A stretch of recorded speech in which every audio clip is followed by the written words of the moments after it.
Good morning. Welcome to First Presbyterian Church, where we are hosting a press conference for faith leaders in opposition to the death penalty. First, we will have to speak Demetrius Miner.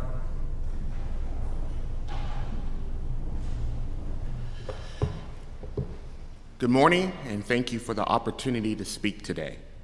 My name is Demetrius Miner, and I am here in the roles as the Executive Director of Conservatives Concern and also a member of Governor DeSantis' Faith and Community Initiative and a minister. I join you not only as a person of faith, but as someone who believes deeply in the value of human life and the need for justice and mercy. I stand with my fellow faith leaders across the state of Florida to call on Governor DeSantis to halt the execution spree that is currently happening in our state. As a Christian, I believe in redemption, and I also believe in the power of transformation and the ability of even the most broken lives to be made new. But the death penalty is not a system of redemption. It is a system of retribution, of politics, and of grave error. Florida currently has the second largest death row population in the United States. And yet, we also lead the country in the number of people who have been exonerated from death row. That is 30 individuals who were sentenced to die but were later proven innocent. That should stop all of us in our tracks. The question is, how many more innocent people are we willing to risk killing in the name of justice? And let us be clear, the recent surge in executions, 7 completed so far this year, with 2 more scheduled, is the fastest pace of killing since Florida reinstated the death penalty. It's not about public safety, it's about power. The governor alone decides who lives and who dies with no checks or balances. My friends, that is not justice. That's what we call vengeance, and it is very dangerous. Many of those executed this year carried deep wounds and histories of trauma. There were those who suffered childhood sexual abuse and those who were cycled through over 100 state placements as a child. Is this who we are executing? Survivors of violence who never had a real chance at healing? To make matters even worse, Florida's current law allows a jury to sentence someone to death with just 8 votes out of 12, a practice that actually runs counter to the rest of the country and violates the spirit of fairness. One of the men scheduled to die this month, Sergeant Edward Zakrzewski, was sentenced under a 7-5 jury recommendation. Now, under today's laws, that would not even qualify for death. So this is not justice, but this is a moral crisis. And so, Governor DeSantis, we are calling on you today as people of faith all across this state, all across political lines, all across denominations, asking you to stop, to pause, to allow your conscience and not just the calendar to lead. We ask you to declare a moratorium on executions in the state of Florida. Because mercy is not weakness. Accountability is not annihilation. And the gospel we preach calls us not to throw people away, but to affirm every person, no matter how far they have fallen, and that every person is still made in the image of God. And at this time, it is my pleasure to welcome Deacon Andy.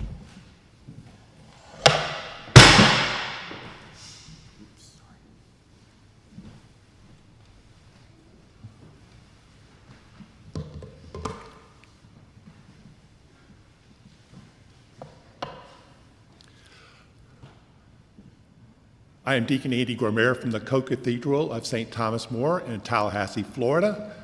I affirm everything Demetrius say with vigor and determination. His words ring true. I stand up here before you as a person who has suffered a crisis of justice, a crisis of faith, a crisis that harmed me deep to the core. For in 2010, my daughter was killed by her boyfriend. It was our first event. We had never experienced much with the legal system until that time. And so we had to find a place and we had to deal with that. Now, through the help of God and through our community, through our faith, we found forgiveness for the young man who killed my daughter. We could have had justice, because there was justice due, for he had done a great wrong to his community and to us and to himself.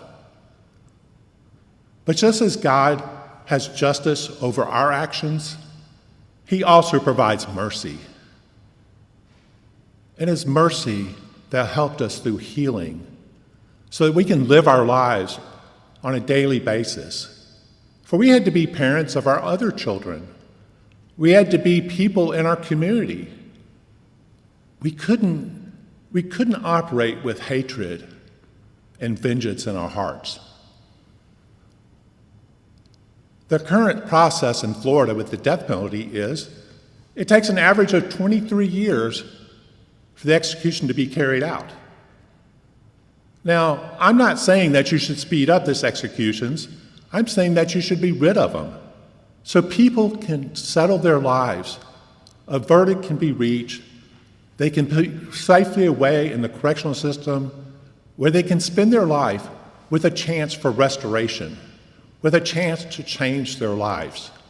There are many people in the prison system that have a change of hearts, that try to do good, that help their fellow inmates, that help them see the errors of their wrong. And when they come out, they can leave a productive life. They've served their sentence.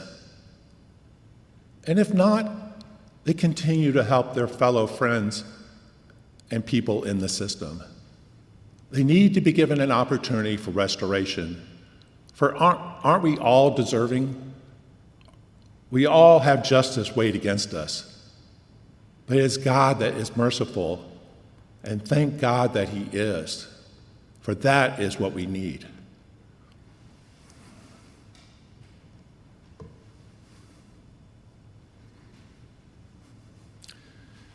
I want to read something from the scriptures, because this is my final thoughts. This is from Ephesians chapter 6, verse 12. For we're not contending against flesh and blood, but against the principalities, against the powers, against the world rulers of this present darkness, against the spiritual host of wickedness in heavenly places. We do struggle with that, but the final victory is ours. And faith leaders, we are those powerful people of God who know that the victory has been won. We just don't know when. And so we realize that it is God that will transform the hearts of people and will bring this ghastly practice to an end. Thank you. At this time, I'd like to introduce Father Dustin Fedin.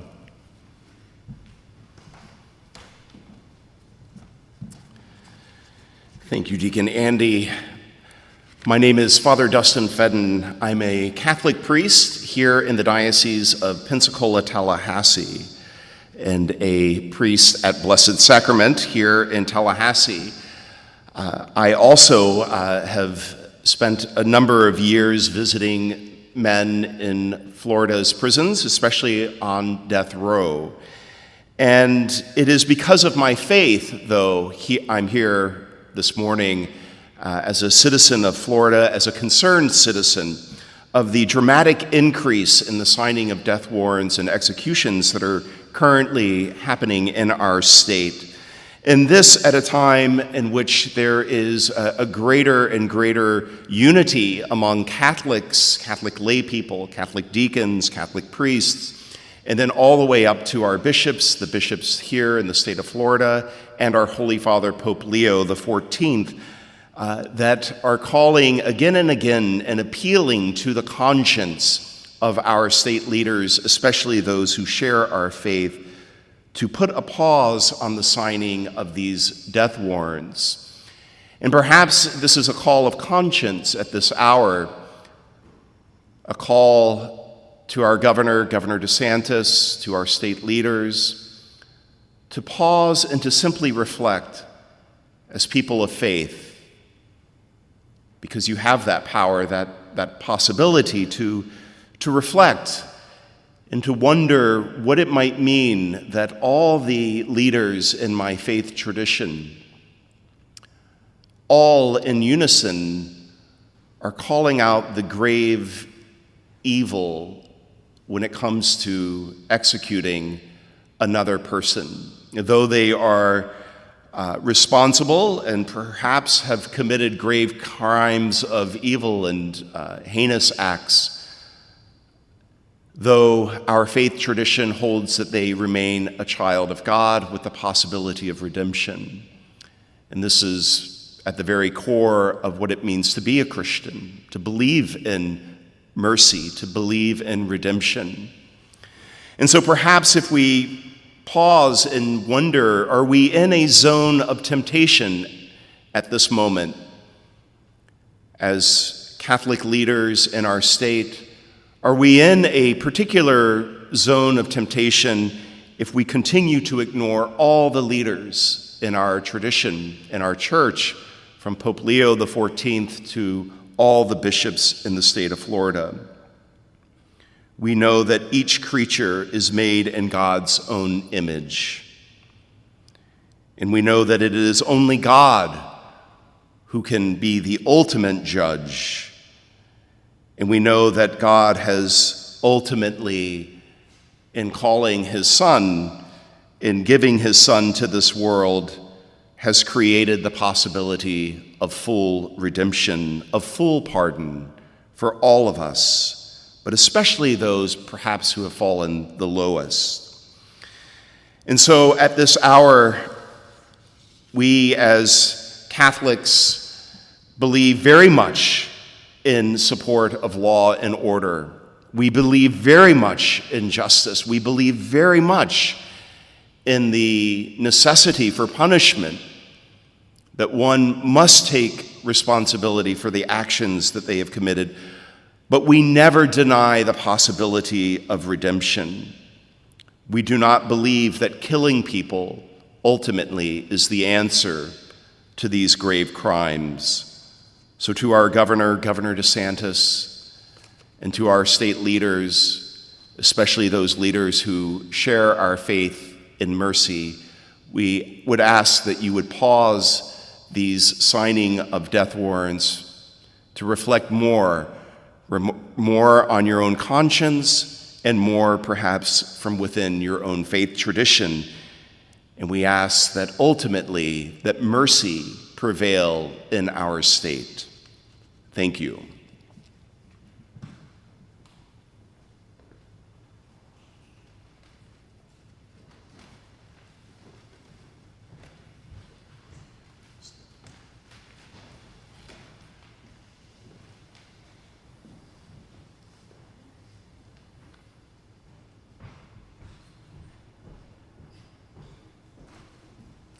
Thank you all for coming. The faith leaders are now going to walk this letter with over 100 signatures to the governor's office. I believe the final count was somewhere in the range of around 110.